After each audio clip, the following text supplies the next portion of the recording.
Hello दोस्तों, नमस्कार। मैं हूं दीपक कुमार। स्वागत करता हूं आपका मेरे चैनल टेक विद दीपक में।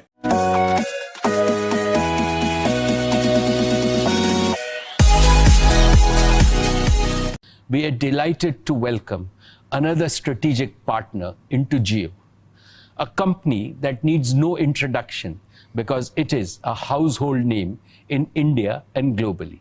A company that has pioneered the search engine and operating systems that are used across the world. Let me welcome Google to be our strategic partner in Jio platform. दोस्तों, 15 जुलाई को Reliance industries ने अपनी 43वीं AGM meeting की। इसमें Reliance industries के chairman Mukesh Ambani ने Google investment के साथ साथ और 5G को लेकर आत्मनिर्भर बनने का नया प्लान उन्होंने बताया। मुकेश अंबानी ने निवेशकों का स्वागत किया। चेयरमैन मुकेश अंबानी ने बताया कि जियो ने 5G सॉल्यूशन बना लिया है जो भारत में वर्ल्ड क्लास 5G सर्विस प्रदान करेगा। साथ ही ये भी बताया गया कि स्पेक्ट्रम की उपलब्धता के साथ ही इसका ट्रायल शुरू हो जाएगा। उन्होंने बताया कि अभी तक जियो फाइबर 10 लाख घरों तक पहुंच चुका है। आने वाले दिनों में 5G सॉल्यूशन को एक्सपोर्ट करेंगे। That Jio has developed positions Jio on the cutting edge of another exciting frontier, 5G.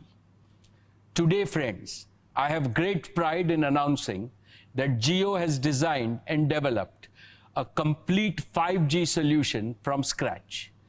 This will enable us to launch a world-class 5G service in India using 100% homegrown technology and solution. This made in India 5G solution will be ready for trials as soon as 5G spectrum is available and can be ready for field deployment next year.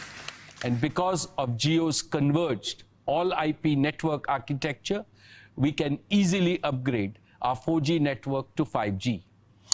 Once Jio's 5G solution is proven at India scale, Jio platforms would be well positioned to be an exporter of 5G solutions to other telecom operators globally as a complete managed service.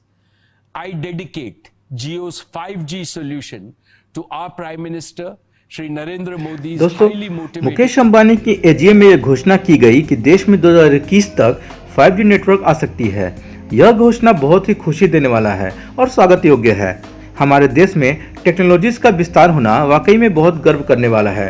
बस शंका इस बात की है कि क्या वाकई में 5G नेटवर्क स्पीड हमें मिलेगा, क्योंकि इसके पहले की जो भी टेक्नोलॉजीज आई हैं उसका हमें इस एवरेज स्पीड भी नहीं मिला है, चाहे वह 3G हो या 4G हो। भारत में 2008 में MTNL ने पहली बार 3G सर्विस की शुरुआत की थी। उसके बाद BSNL और बाकी कंपनियों ने 3G सर्विस प्रोवाइड की।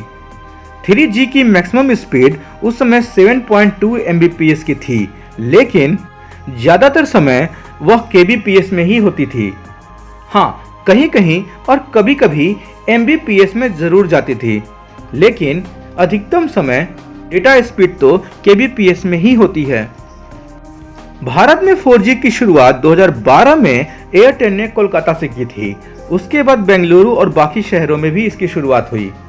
उसकी भी डेटा स्पीड अधिकतम kbps में ही मिलती है और कभी कभी mbps में भी मिल ही जाती है। हाँ, लेकिन ये रियलिटी है कि 3G या 4G की जो अधिकतम डेटा स्पीड या एवरेज डेटा स्पीड होनी चाहिए वो कभी नहीं मिली। तो ऐसे में क्या हम ये एक्सपेक्टेशन कर सकते हैं कि आने वाले देश में 5G डेटा स्पीड हमें मिलेगी? वह तो समय ही बताएगा।